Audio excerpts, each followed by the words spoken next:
never thought money could divide family, until the day my own brother laughed in my face and called me just the family ATM. It wasn't the words themselves that cut deep. It was the way he said it, so casually, as if my hard work, my sacrifices, meant nothing. As if I existed solely to fund everyone else's needs while mine were ignored. It started small. At first, it was just little things.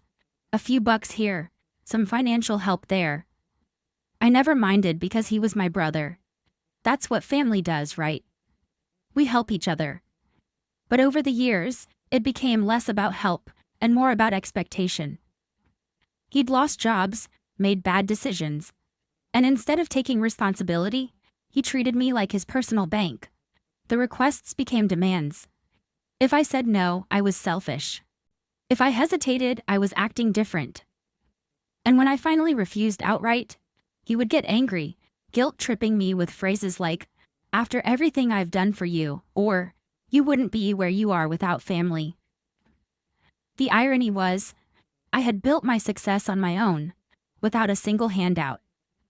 I had worked extra shifts, studied late into the night, and built my career from scratch while he had wasted every opportunity handed to him. But the worst part? The rest of my family backed him. They never outright said it, but they encouraged his behavior. Every time I bailed him out, they called me a good sister. Every time I didn't, I was suddenly too busy for family. It was exhausting. Then came the day that changed everything. We were at a family dinner, the usual loud conversations filling the air, when my brother turned to me with a smirk. "So," he said, leaning back, "when's my next paycheck coming?" I raised an eyebrow. "Excuse me?" He chuckled, shaking his head. "Oh, come on. Don't act like you don't know. You're basically the family ATM at this point." The whole table went silent. Some of my relatives exchanged nervous glances, while others pretended not to hear. My mother sighed as if she was tired of the conversation before it even started. But I just sat there, staring at him. Something inside me snapping. I had tolerated this for too long. I took a slow sip of my drink, placed it down carefully, and leaned forward. "Is that what you think of me? Just a walking wallet?" He shrugged. "It is what it is." The casual dismissal in his voice made my blood boil, but I didn't let it show. Instead, I smiled. Not out of kindness, but because I knew something he didn't. I had already decided this would be the last time he ever treated me this way. The rest of the family sat in awkward silence, waiting for me to brush it off like I always did. They expected me to laugh, to let it go, to keep playing the role I'd been assigned without ever questioning it. But not this time. I leaned back, crossing my arms. "All right," I said, tilting my head slightly. "Let's test that theory." His grin faltered. "What?" I pulled out my phone and right in front of him, started making a few changes, canceling the monthly payments I had been sending for his rent, blocking the automatic transfers that had been quietly supporting his lifestyle, and, just for good measure, I removed his name from my emergency contacts. "Wait, what are you doing?" he asked, his voice losing its cocky edge. I didn't look up. "Just fixing a little problem." "You're joking?" he scoffed, though I could hear the unease creeping into his voice. I finally met his gaze. And for the first time in years, I saw something unfamiliar. Fear. Not because I was angry, but because he was realizing, perhaps for the first time, that he had no real power here. That without me, he had nothing. My mother shifted uncomfortably in her seat. "Sweetheart, maybe we should—" "No, Mom," I interrupted. "This isn't about family. This is about respect, and I think it's time he learned the difference." My brother laughed, but it was forced now. "All right, fine. Message received. You're upset. But we both know you'll cool off and go back to sending me money like always." I smiled again. "You really think so?" And then, just to prove how wrong he was, I stood up, placed a few bills on the table from my share of dinner, and walked out, leaving him and the rest of the family sitting there in stunned silence. Because this time, I wasn't coming back. I wish I could say that, after that dinner, my brother immediately learned his lesson. That he called me the next day, apologizing, swearing he'd change. That my family finally saw the truth and respected my boundaries. But life doesn't work like that.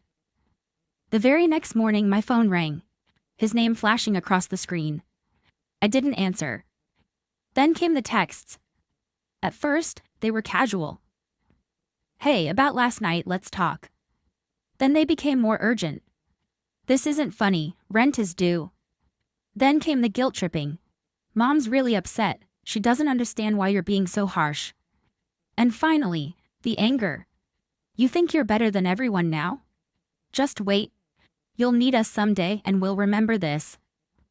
I sat there, staring at my screen, feeling a strange mix of emotions. Disappointment, anger, exhaustion, but most of all, relief. Because for the first time in years, I wasn't reacting. I wasn't rushing to fix someone else's problems. I wasn't letting guilt control me. I turned off my phone and went about my day. But my brother wasn't done. 2 days later, my mother showed up at my door. I knew this was coming. I took a deep breath before opening it. She didn't even say hello before launching into her speech. "You're tearing this family apart," she said, crossing her arms. "Your brother is struggling, and you, of all people, are turning your back on him?" I stepped aside, letting her in, but I didn't respond right away. I let her speak, let her pour out all her frustrations, let her list every single time I had been helped by the family in the past. Except every example she gave was a stretch. Like the time I stayed at my parents' house for 2 weeks after graduating because I was still searching for my own place. Or the time my brother picked me up from the airport and never let me forget it, as if that one ride somehow balanced out years of financial support. When she was finally done, I asked a simple question. "Mom, has he ever given me a single dollar?" She hesitated. "That's not the point." "No," I interrupted. "That is exactly the point. He has never helped me. Not once. I have always been the one giving. And the one time I say no, suddenly I'm the bad guy." She sighed. "Sweetheart, you have more than he does. It's easier for you." I let out a bitter laugh. "It's easier because I worked for it, because I sacrificed, because while he was out partying, I was saving. While he was quitting jobs, I was building my career. You think I got lucky?" "No, Mom. I just made better choices." She frowned, shaking her head. "Family helps family. That's how we were raised." I nodded. "Exactly. And I'm helping him in a different way now, by letting him finally face his own responsibilities. I'm not abandoning him, Mom. I'm giving him the chance to grow up."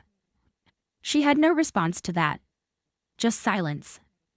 Eventually she left, disappointed but unable to argue with my logic. Then, something unexpected happened. A week passed. Then another. My brother didn't call, didn't text. At first, I thought he was just sulking. But then I heard from a cousin that he had, shockingly, found a job. It wasn't glamorous, and it certainly wasn't what he wanted, but it was a start. At first he tried to guilt trip our family, complaining that I had forced him into working. But when no one gave in, he had no choice but to keep going.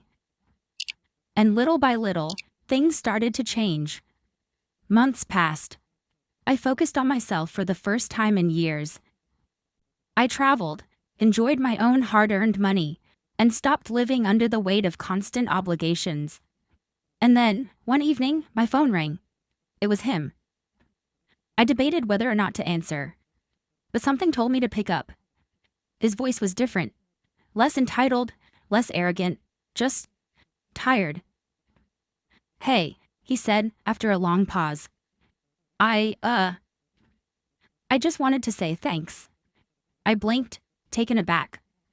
"For what?" He exhaled. "For cutting me off. I hated you for it at first, but You were right. I was lazy. I was using you. And honestly, I don't think I'd have ever changed if you hadn't forced me to. I didn't respond right away. I had waited years for him to say something like this. But now that it was happening, I wasn't sure how to feel. Are you doing okay?